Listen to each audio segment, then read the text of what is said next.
귀한 찬양 감사합니다. 귀한 찬양 감사드리고, 이 찬양의 그 찬양이 우리 한국 안에 다 많이 이렇게 소개가 되고 불려지는 찬양인데, 이 찬양을 이제 만드신 분이 제가 알기로는 우리 대구에서 활동하시는 목사님께서 이 찬양을 지으시고 부르셔서 전국 교회에 잘 이제 또 소개가 되고 확산이 된 것으로 알고 있습니다. 하나님의 꿈이 나의 비전이 되고, 예수님의 성품이 나의 인격이 되고, 성령님의 권능이 나의 능력이 되는, 이것을 우리가 원하고 바라고 기도하고 응답받는 은혜가 우리 모든 예배자들 가운데 임하시기를 주님의 이름으로 축복합니다. 참 가사가 귀한 것 같아요. 하나님의 꿈이 나의 비전 되어지고, 또 예수님의 성품이 맨날 옆 사람 성품이 아니라 누구의 성품 된다고요? 나의 인격이 나의 성품이 되어지고, 성령님의 권능이 나의 능력되는, 매일같이 저 멀리 구경만 하는 권능 아니라 내 삶의 권능으로, 능력으로 성령의 은혜 가운데 함께 거할 수 있는 우리 모든 예배자들이 다 되시기를 주님의 이름으로 축복합니다. 제가 이렇게 힘주어 말하면 저는 아멘 하면 교회가 떠나갈 줄 알았더니 별로 떠나가지 않는 것 같아요. 저는 1950년에 6.25 전쟁이 발발을 해서 사실은 불과 한두 달 만에 이 한반도 전체가 이제 공산화 될 뻔했습니다. 그런데 당시에 유엔 군과 그리고 한국 정부가 함께 마지막 선을 지키자 했던 것이 우리 낙동강 방어전선입니다. 낙동강 방어전선. 만약 여기가 무너지면 이제 대구, 부산 이제 함께 이제 붉은 땅 되는 것은 이제 목전에 두었던 때인데, 그때 여기서 마지막 죽음을 걸고 이 선을 지켰습니다. 그래서 거기가 마침 멀지 않아서 낙동강 방어전선이 요 외관 중심으로 해서 전투가 벌어졌고, 거기에 중심되는 전투 이름을 여러분 뭐라 그럽니까? 국사책에서 다 안 보셨습니까? 그 다부동 전투잖아요. 그래서 원래는 이게 막 내려오다가 더 내려가야 하는데 싸움이 다시 시작됐다 그래서, 잘 모르시는가 보다. 다부로 다시 시작된다는 다부동 전투라 그러잖아요. 그래서 그때 당시에 유엔군들이 미 몇 사단을 위해 순차적으로 진지를 구축하고 이 작전이 다 수행되어 있었죠. 그래서 포항으로, 만약에 여기가 밀리면 포항이 다시 상륙 작전을 하고 이런 계획이 있었는데, 여러분 그때가 8월 달이었습니다. 그때가 7월 달, 8월 달 얼마나 더웠고 얼마나 힘들었겠습니까? 아마 그때 그 더위 때문에, 어려움 때문에 만약 여기가 뚫렸으면 이제 우리 인생, 우리 전체가 다 바뀌었겠죠. 우리 삶의 모습 전체가 바뀌었을 터인데, 그때 그 진지가 지켜졌기 때문에, 목숨 걸고 다부동 전투가 행해졌기 때문에 그래도 우리가 이 나라 자유 대한민국 지켜나가면서 이 복된 나라 우리가 함께 살고 있지 않습니까? 지금 중국의 산샤댐이라고 하는 댐이 막 무너지지 않는다, 수일간 이제 그 전 세계의 주목을 받았습니다. 만약 여기가 무너지면 수천만 명이 수장되는 거죠. 기립본 그밖에 없지 않습니까? 다른 방법이 없으니까. 그러니까 이미 경험했던 두려움 속에 온 세계가 지켜봤는데 아직 거기가 잘 지켜지고 있는 것 같아서 일단은 다행하다, 감사하다 하는 생각이 있는데요. 여러분, 이런 생각들을 묵상하면서 우리 성도님들께 부탁드리고 싶은 것 한 가지가 있습니다. 여러분, 오늘 우리 세대는 마치 믿음의 마지막 진지 같아요. 내가 내 믿음 자리 지키지 못하면, 이게 뚫리면, 이게 무너지면 다음이 보장이 되질 않습니다. 우리 만민의 모든 성도들께서는, 우리 예배자들께서는 내 믿음의 자리, 내 믿음의 그 진지, 마지막 방어선 같은 그 믿음의 자리에서, 오늘 마지막 종말을 같은 이 세상 가운데에서 믿음의 하나님 섬겨나가는 그 진지하게 굳건하게 구축하고 이겨나갈 수 있는 우리 모든 예배자들이 다 되시기를 주님의 이름으로 축복합니다. 만약 이건 무너지면, 믿음의 그 마지막 자리가 무너지면 아무것도 아닌 것이거든요. 오늘 저희가 그 마음 함께 받으면서 말씀 앞으로 나아가고자 하는데요. 그럼 지난달이죠. 7월 24일이었는데요. 7월 24일에 미국 휴스턴에 있는 중국 총영사관이 문을 닫았습니다. 문이 폐쇄가 되었습니다. 그리고 총영사관에 있던 직원들은 자기들 서류를 불태우고 급하게 총영사관을 비우고 쫓겨나야 했습니다. 그리고 사흘 뒤였던 7월 27일에는 중국 청두에 있는 미국 총영사관이 간판을 내리고 문을 닫았습니다. 아마 영상에서 TV에서 보신 분들 많이 계실 터인데 미국 총영사관 그 간판을 내리는 장면이 온종일 TV를 통해서 온 세계에 방영이 되어서, 그럼 이것은 전 세계 우리 지구적인 비극이거든요. 왜냐하면 이 지구촌을 이끌어가는 G2라고 하는 두 나라가 서로 적대적 관계로 서로 대치하고 이제는 함께 동거하지 못하고 함께 머물지 못하는 그 내적인 갈등의 골이 깊어졌기 때문에 이런 일이 벌어지는 것인데, 이게 우리 모두에게 좋을 것이 하나도 없거든. 근데 이런 일들이 이 땅 가운데서 지금도 벌어져 가고 있습니다. 적과의 동침, 그런 말이 있죠. 적과의 동침, 불행한 동행, 불편한 동거, 이런 일들이 세상 속에서 벌어지는 거예요. 함께 이 땅 지구촌 안에, 지구는 둥글고 함께 하나님께서 어울려 살 수 있도록 이 땅에 온 세상을 조성해 주셨지만, 함께 이 땅에 거하는 사람들의 삶의 모습을 보면 그것이 적과의 동침이에요. 이게 행복하지 않아요. 불편한 동행, 불행한 동거, 이런 일들이 세상 속에서 계속해서 벌어져 나가는데요.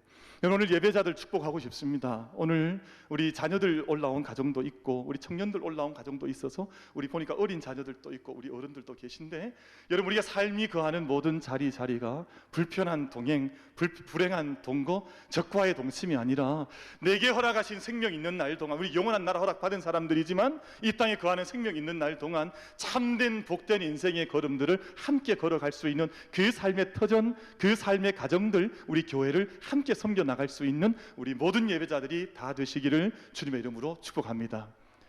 그렇게 살아야 되지 않겠어요?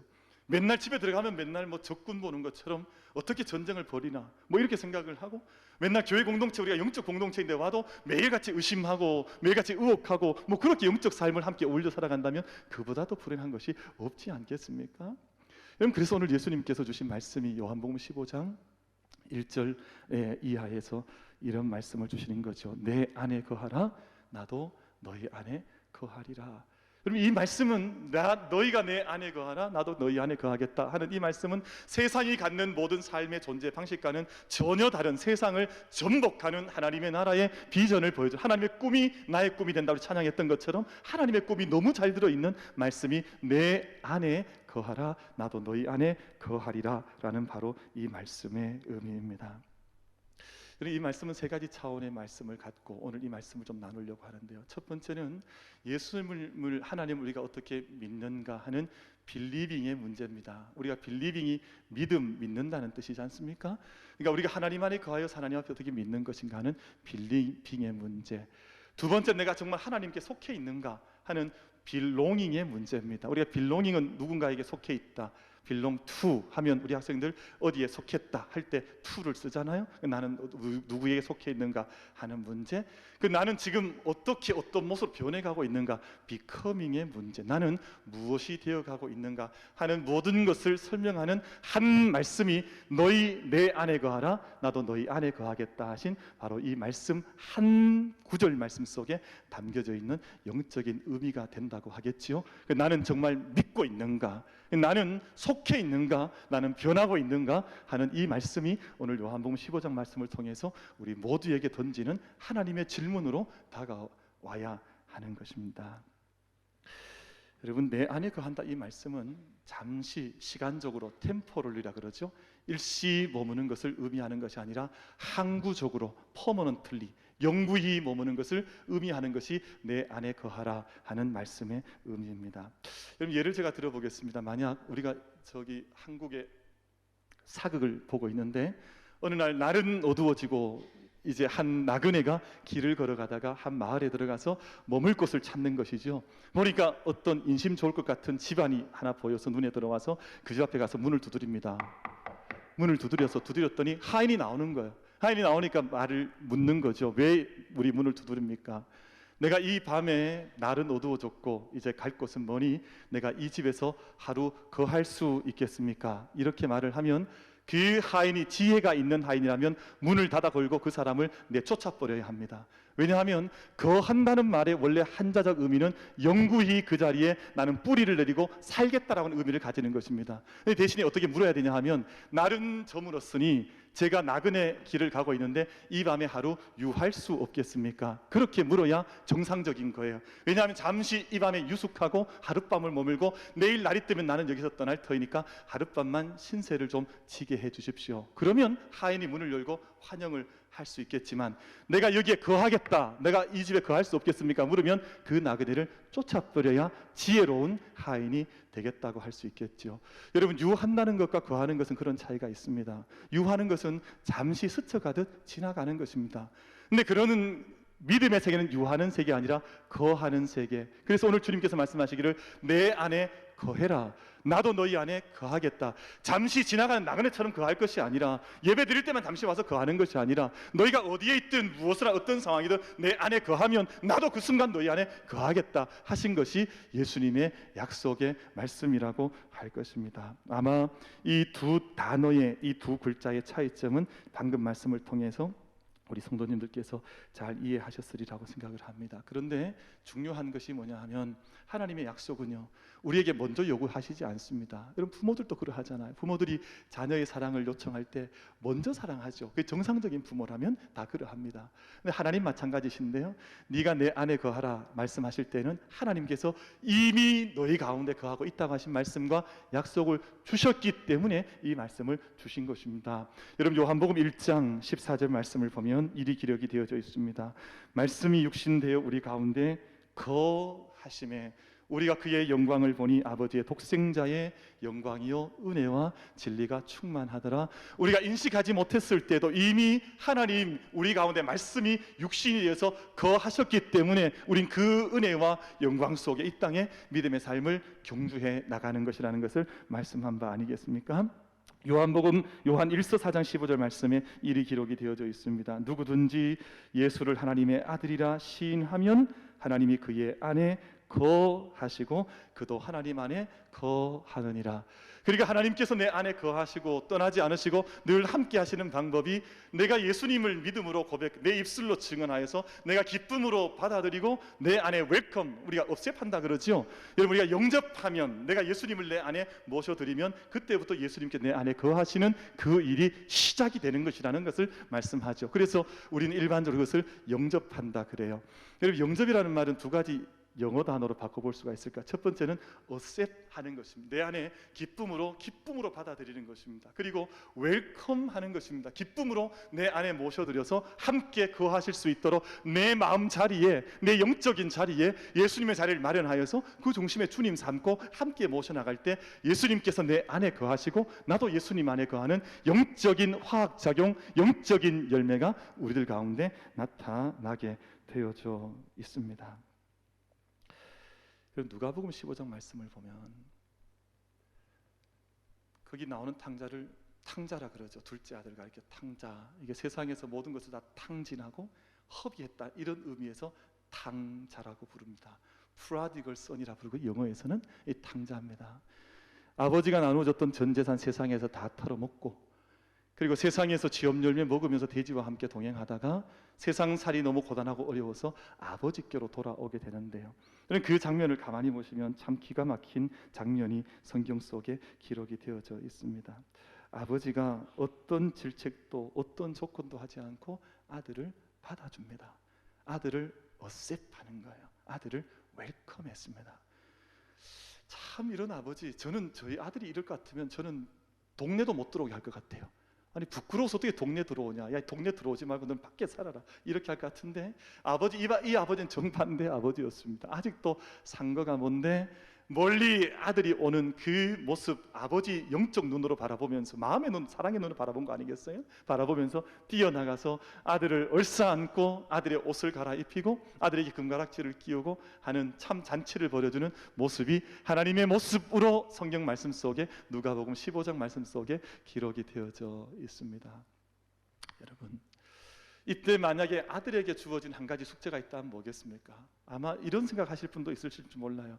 아들이 자기 아버지 재산 다 탕진했으니까 다 써버리고 이제 다 하나도 없으니까 열심히 일해서 돈 벌면 아버지 마음이 족할까? 여러분 그렇지 않잖아요. 여러분 지금 아들이 너무 속상하고 너무 미안하니까 아버지 손 뿌리치고 다시 세상으로 돌아가면 아버지 마음이 촉촉하겠습니까? 여러분 지금 아들에게 주어진 단 한 가지 모습이 요구된다면 그건 아버지의 사랑을 받아들이는 것입니다. 아버지가 나를 받아주신 것처럼 자신도 아버지의 마음을 받아주면서 그 아버지의 손길을 따라 아버지 집에 들어가 거하는 것, 그것이 아들에게 요청되어지는 단 한 가지 가장 중요한 숙제일 것입니다. 여러분 세상에서 우리가 믿음 생활을 하면서 내가 이것저것 많이 하는 것, 그것도 중요하지만 믿음 안에 가장 중요한 것은 아버지와 함께, 주님과 함께 내가 퍼머넌트하게 영구히 거할 수 있는 믿음의 마음을 가지는 것, 내가 아버지 앞에 뿌리를 깊게 내리고 흔들림 없이 하나님과 함께 머무는 것. 여러분 우리 만민교회 모든 성도님들께서는 하나님과 함께, 주님과 함께 언제나 깊게 머물 수 있는 믿음의 삶, 잠시 잠깐 유했다가 떠나가고 나그네처럼 객처럼 살아가는 인생이 아니라 하나님 앞에 깊게 뿌리 내리고 믿음 안에 거할 수 있는, 하나님 안에 거할 수 있는 믿음의 경주를 감당해 나가는 우리 모든 예배자들이 다 될 수 있게 되기를 주님의 이름으로 축복합니다. 그 자녀 둘째 아들에게 요구되었던 것 한 가지는 아버지께서 자신을 받아들이셨다고 하는 그 사실을 전적으로 받아들이는 그것, 둘째 아들에게 요구되었던 한 가지 요청이었습니다. Total acceptance of the total acceptance. 완전히 아버지에게 받아들였다고 하는 사실을 자기 자신이 완전히 받아들이는 것. 여러분 이것이 믿음의 출발입니다. 내가 빌리빙 한다 그러죠. 하나님 믿는다 그러죠. 뭘 믿겠습니까? 하나님께 나를 받아주신 것, 그것을 믿는 거예요. 여러분 근데 이것을 믿지 않으면 다시 나는 돈 벌러 가겠습니다, 나는 다시 뭐 아버지 볼 면목이 없습니다 하고 뛰쳐나가면 아버지 안에 거하는 아들이 되지 못하는 것 아니겠습니까? 여러분 우리 만민교회 모든 삶의 자리, 믿음의 자리는 아버지 안에 유하는 것이 아니라 아버지 안에 거하는, 흔들림 없이 뿌리 내리고 함께 머물 수 있는 믿음의 자리가 다 되시기를 주님의 이름으로 축복합니다. 여러분 예수님께서 십자가 지시기 위해서 예루살렘 올라가시는데 그때 갈릴리에서 예루살렘을 향해서 올라가시는 길에 마지막 들리셨던 동네가 여리고라고 하는 동네였습니다. 그 동네 들어갈 때 누가복음 19장 말씀 속에 기록이 되어져 있는데 그 말씀에 보면 수많은 사람들이 예수님 보길 원했습니다. 예수님 말씀 듣기 원했고 예수님이 궁금했고 예수님이 누구시냐 온 동네 사람들이 모여드는데 아마 그 동네에 있던 삭기오라고 하는 사람도 예수님 보고 싶었던가 봐요. 예수님이 어떤 분일까? 예수님이라는 분이 있다는데 근데 삭기오는 어떤 사람이었냐 하면 매국노였습니다. 로마의 앞잡이. 여러분 한자로 좀 어렵게 표현하면 주구라고 표현하거든요. 달릴 주자에 개구자를 씁니다. 그래서 매국노를 가리켜 흔히 한자말로 표현할 때는 주구라 그러거든요. 열심히 로마 앞에 뛰어다니면서 백성들을 물고 백성들 들어지면서 자기의 이득을 취하고 로마를 이해하는 사람, 이 사람이 바로 삭개오였습니다. 그러니까 예수님 곁에 가까이 가기가 민망했던지 키가 작았던지 거기에 있던 돌 감람나무 위에 올라가서 예수님 지켜보는데 참 놀라운 사건이 발생하죠. 예수님께서 그 돌 감람나무 밑으로 찾아오신 거예요. 여러분 이것이 예수님께서 어떻게 인생 가운데 오시는가 하는 것을 단적으로 보여주시는 사건입니다. 예수님이 누구엔 가고 누구엔 가지 않으시고 그것도 없습니다. 여러분 예수님은 다 함께 그 곁에 가셔서 예수님에게 문을 두드리는 거죠. 네가 오늘 문을 열어줄 수 있겠느냐 두드리는데 근데 삭개오가 그 물음 앞에 응답을 한 것입니다. 예수님께서 삭개오를 향해서 바라보시 무슨 말씀하시냐 하면 삭개오야 내려오라. 이 이름을 아신 거예요. 내가 오늘 내 집에 유하여야 하겠다. 예수님께서 내가 오늘 너희 집에 잠시 머물 수 있겠느냐. 근데 여러분 결론부터 말씀드리면 삭개오는 예수님을 유하는 분으로 모신 것이 아니라 비록 마침 식사 후에 떠나가셨겠지만 예수님 떠나가신 분으로 보낸 것이 아니라 자기 집에 예수님 모시고 사는 사람으로 삭개오는 예수님과 함께 거하는 사람으로 변화가 되었습니다. 속히 내려와서 잔치를 벌이고 자신 가정 속에 예수님을 모시고 갔습니다. 사람들이 다 수군거리고 손가락질했습니다. 예수님께서 죄인과 함께 죄인의 집에 유하로 들어간다. 예수님 유하로 들어가신 것이 아니라 삭개오의 마음의 초청 앞에 함께 응답하여서 예수님과 함께 삭개오가 거하는 사건이 누가복음 19장 말씀 속에 기록이 되어져 있습니다. 여러분 예배 1, 20분 1시간 드리는 것, 드리고 나서 세상 가운데 예수님 잊고 살면 유하는 인생입니다. 그러나 예수님 앞에 예배드리고 예수님 안에 우리가 함께 서고 그의 은혜 앞에 내 영적인 문을 열고 난 후에 하나님과 함께 동행하면 하나님과 함께 거하는 인생 되는 것입니다. 여러분, 그럴 때 삶의 열매가 주어진, 오늘 요한복음 15장 말씀 보면 예수님 하나님께 붙어 있는 사람, 하나님께 접붙임 받아서 그 원가지에 붙어 있는, 원줄기에 붙어 있는 가지라야 열매를 맺을 수 있는 그런 인생 된다 하는 것을 예수님께서 말씀해 주셨습니다. 그럼 사람들이 예수님께 붙어 있으면 열매를 맺는다, 이 말씀을 대단히 세상적으로 이해할 때가 많아요. 물론 이 말씀도 세상적으로 이해하는 것도 일정 부분은 타당합니다. 하나님의 축복을 받고 하나님의 은혜를 누려서 내 삶 전체가 기름져지고 풍성해지는 것, 저도 늘 기도하는 바요. 이것 아닌 것은 아니지만 사람들이 늘 여기에만 생각하는 것이 문제입니다. 왜냐하면 오늘 말씀 속에 2절 말씀이죠. 물은 내게 붙어 있어 열매를 맺지 아니하는 가지는 아버지께서 그것을 제거해 버리시고 무릇 열매를 맺는 가지는 더 열매를 맺게 하려 그것을 깨끗하게 하시느니라. 근데 이 열매를 늘 뭘로 우리는 환치 바꾸냐 하면 돈으로 바꿔요. 그러니까 내가 만약에 내가 풍성한, 내가 지난달에 예수님 믿고 지난달 월급이 당장 100만 원이었는데 둘째 날 예수님 믿고 교회 나온 다음에 월급 받을 때는 200만 원도 받게 된다는 생각을 하는 거예요. 그 열매를 많이 생각을 하는 것이죠. 근데 오늘 말씀 속에 여러분 삭개오로 다시 돌아가 보십시다. 삭개오는 열매를 맺습니다. 대단히 놀라운 열매를 맺는데 삭개오가 스스로 어떻게 고백하는지 제가 좀 말씀을 읽어드리겠습니다. 누가복음 19장 8절 말씀인데요. 주여 보시옵소서, 내 소유의 절반을 가난한 자들에게 주겠사오며 만일 누구의 것을 속여 빼앗은 일이 있으면 내 갑절이나 갚겠나이다. 그럼 삭개오의 삶이 완전히 바뀌었습니다. 여러분, 이것이 열매. 우리가 하나님 믿고 열매 생각하면 늘 물질 생각하고, 우리 교회가 우리 하나님께 붙어 있기 때문에 지난달에 500명 교인이었는데 다음 달에 1000명 교인 되고, 마치 500명 교인을 지키고 있으면 이건 열매가 없다고 생각을 하고, 그럼 그렇게 생각하면 평생 가도 하나님의 참된 열매가 무엇인지 깨닫지 못하고 하나님 앞에 가게 될지도 모릅니다.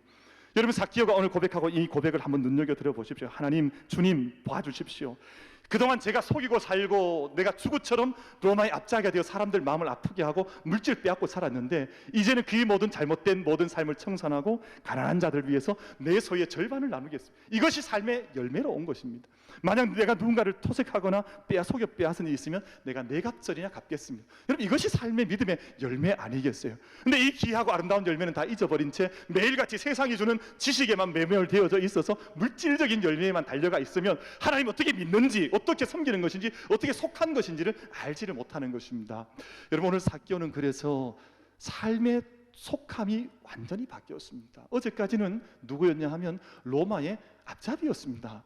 그러니까 일제 앞잡이들처럼 로마의 앞잡이여서 로마의 주구였습니다. 달리는 개처럼 살면서 백성들 괴롭히고 물질을 뺏고 토색을 하고 그런 사람이었는데, 오늘은 예수님 안에 들어오게 되면서 예수님 영접하게 되면서 그가 하나님 나라에 속한 자녀로 바뀌어서, 예수님 그런 말씀하시잖아요. 오늘 이 집에 구원이 임했다. 오늘 이가 아브라함의 자손이다. 여러분, 소속이 완전히 바뀐 것입니다. 여러분, 저희들 이 세상 살면서 마음속에 나는 기쁨이 없습니다. 나는 믿어도 왜 믿는지 모르겠습니다. 아직 하나님의 속한 뜻이 무엇인지를 잘 깨닫지를 못한 것이거든요. 우리 만민교회 모든 성도님들께서는 나는 하나님께 속한 자녀요, 아브라함의 자손이요, 예수 그리스도의 백성이요, 그의 하나님의 권속임을 기쁨으로 받아들일 수 있는, 고백할 수 있는 우리 만민의 모든 성도님들이 다 될 수 있게 되기를 주님의 이름으로 축복합니다. 그럼 이것이 참 귀한 소속감, 내가 거기에 속해 있다는 것입니다. 여러분, 저희가 이번에 바이러스 코로나19 지나면서 세상의 수많은 나라들의 모습을 봤습니다. 그럼 어떤 나라들은 바이러스가 일어나니까 자기 나라의 전용기를 보내서 자기 백성들을 다 데리고 가잖아요. 우리 한국도 참 여러분 귀한 나라입니다. 여러분, 세상에 자기 나라가 역할을 못해서 외국에서 수많은 사람들이 이번에 죽어나갔습니다. 여러분, 남미나 중동에 있는 사람들 외국에 노동자로 나아갔다가 그곳에 자기 나라가 역할을 못하니까 병든 사람도 후송하지 못했고 죽은 시체도 어떻게 해야 되는지 처리하지 못해서 지금 국가 간에 분쟁 붙어 있는 국가들이 여러 국가가 있습니다. 여러분, 근데 우리 한국 정부가 어떻게 했냐 하면 이번에 다 전 세계에 비행기를 다 띄웠습니다. 물론 비행기 값은 좀 비쌌다 그러더라고요. 어쩔 수 없죠. 전 세계를 띄우니까 비싸지만 그래도 국민들, 원하는 국민들은 아낌없이 다 데리고 와서 인천공항에 도착하면 그거 다 구별해서 그냥 집으로 바로 보낸 것이 아니라 2주간 격리하고 지금은 좀 이렇게 조금 좀 여유가 있어서 그런지 KTX 같은 KTX도 그분들만 탈 수 있는 칸을 따로 정하고 버스를 태울 때도 그렇게 보내어서 뭐 그렇게 전국으로 다 보낸 후에 또 자가격리를 하고. 여러분 그러니까 지금 우리 나라가 이 정도. 여러분 일본이 우리보다 뭐 저기 의료 기술이 약해서 지금 하루에 1,000명씩 1,500명씩 지금도 일어나고 있겠습니까? 여러분 이 모든 것 안에 하나님 앞에 기도하고 살아가는 것 감사하고 우리가 더 하나님의 뜻을 찾고 주님 앞에서 믿음 앞에 어떻게 살아가는 것이 정말 영광 돌리는가를 날마다 발견하며 살아갈 수 있는 우리 모든 예배자들이 다 될 수 있게 되기를 주님의 이름으로 축복합니다. 그런데 비행기 띄워서 국민들 데려올 때 이렇게 당신 착합니까? 아니면 뭐 죄졌습니까? 이거 묻지 않았습니다. 한국 백성이면 다 데리고 오는 거예요. 이것이 한국 백성에게 속했기 때문에 그런 일이 벌어지는 거거든요. 그러니까 하나님께 속했다고 하는 것은 그런 의미를 가지고 있습니다. 사람들이 볼 때 네가 어떠냐 저떠냐 사람의 판단이 중요한 것이 아니라 하나님 나라에 속한 백성으로 네가 지금 머물러 있느냐 그에 속해 있느냐 하는 것을 하나님 물으실 때에 나는 주님 안에 거하는 사람입니다. 그렇게 주님 앞에 믿음을 고백해낼 수 있는 우리 모든 예배자들이 다 될 수 있게 되기를 주님의 이름으로 축복합니다. 그래서 우리가 미국 시민이다, 한국 시민이다 이것도 중요하겠지만 나는 천국 시민이다. 여러분 나는 천국에 속한 하나님 나라의 백성이기 때문에 오늘 제가 여기서 강단에 설교하다가 오늘 목숨이 끊어진다 해도 나는 하나님 천국 백성으로 천국 가는 것이니까 여러분 저희들 이 세상 속에 어느 세상 국적 자랑할 것이 아니라 하나님 나라의 국적을 늘 자랑하고 늘 찬송하고 늘 기뻐할 수 있는 우리 모든 예배자들이 다 될 수 있게 되기를 주님의 이름으로 축복합니다. 그럼 저는 장례 예배를 많이 인도하는데요. 실제로 그렇습니다. 가면 믿지 않는 사람들은 세상에 이제 거기가 마지막 자리입니다. 마지막 종점, 피리어드, 끝이에요. 점 찍고 끝나는 겁니다.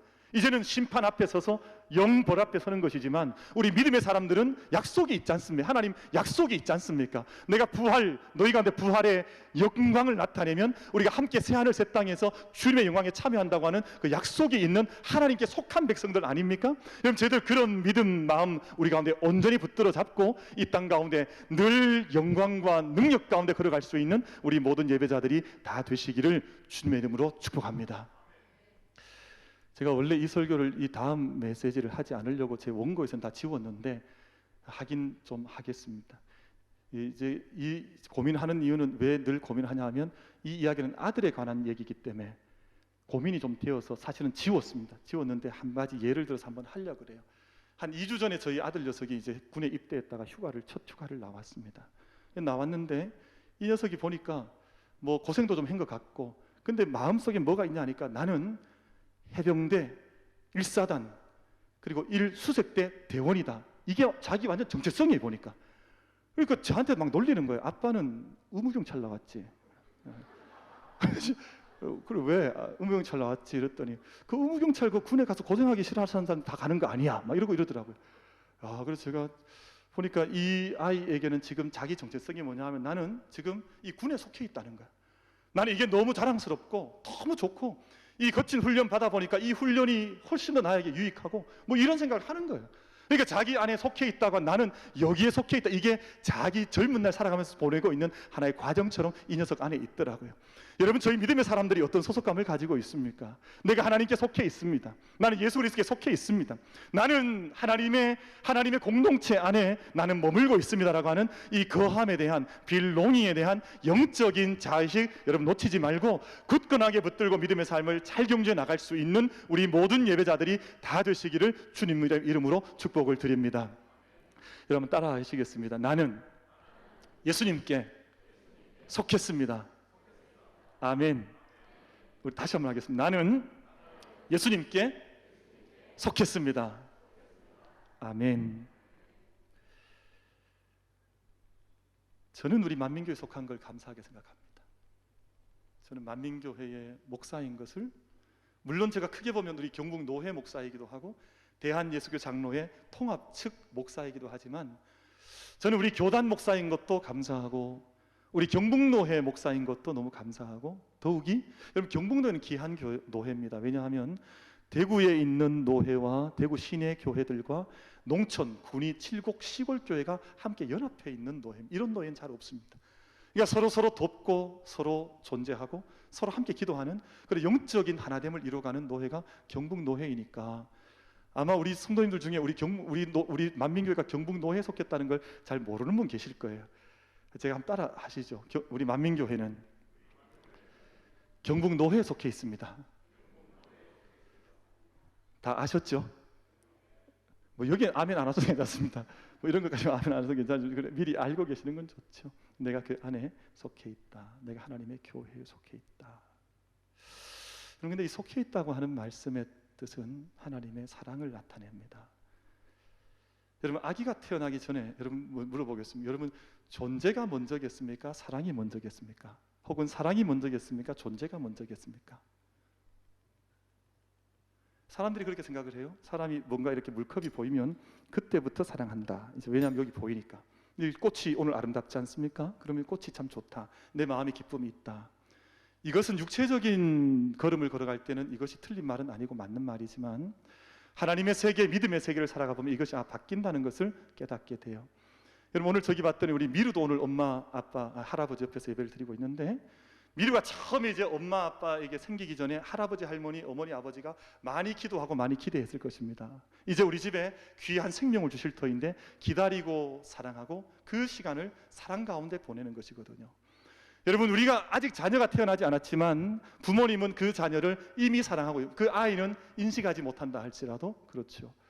여러분, 아마 그 누가복음 15장, 제가 아까 예를 들었는데, 이 탕자는 먼 나라에 가 있는 동안 아버지의 사랑을 새카맣게 잊었을 것입니다. 그러나 아버지는 그 아들의 사랑을 잊은 적이 없습니다. 이것이 성경의 직언입니다.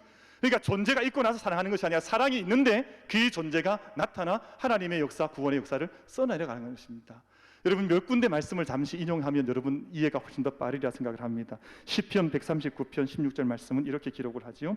내 형질이 이루어지기 전에 주의 눈이 보셨으며 나를 위하여 정한 날이 하루도 되기 전에 주의 책에 다 기록이 되었나이다.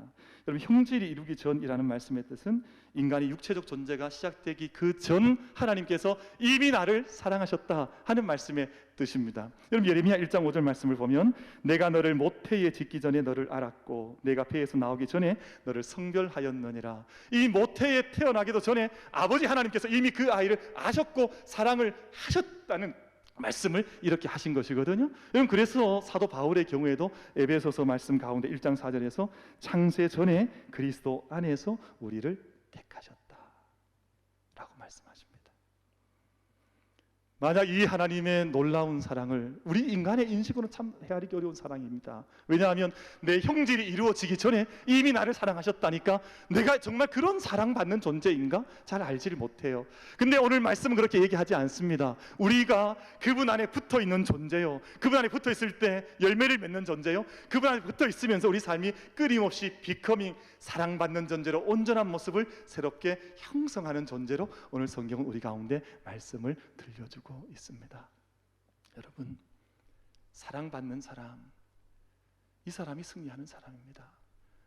우리 가운데 하나님께서 주신 그 사랑을 잊어버리지 아니하고 내가 하나님께 하나님을 믿음으로 고백하고 하나님께 속해 있고 하나님의 사랑 안에서 지금도 온전한 모습으로 예수 그리스도의 성품이 나의 인격이 되고 아버지의 꿈이 나의 비전이 되고 성령의 능력이 나의 권능이 되는 그 모든 하나님의 되어감, 비커밍의 이 모든 은혜들, 여러분, 이것은 유하는 자가 아니라 주님 안에 거하는 자에게 주신 하나님의 은총이라 말씀하셨습니다.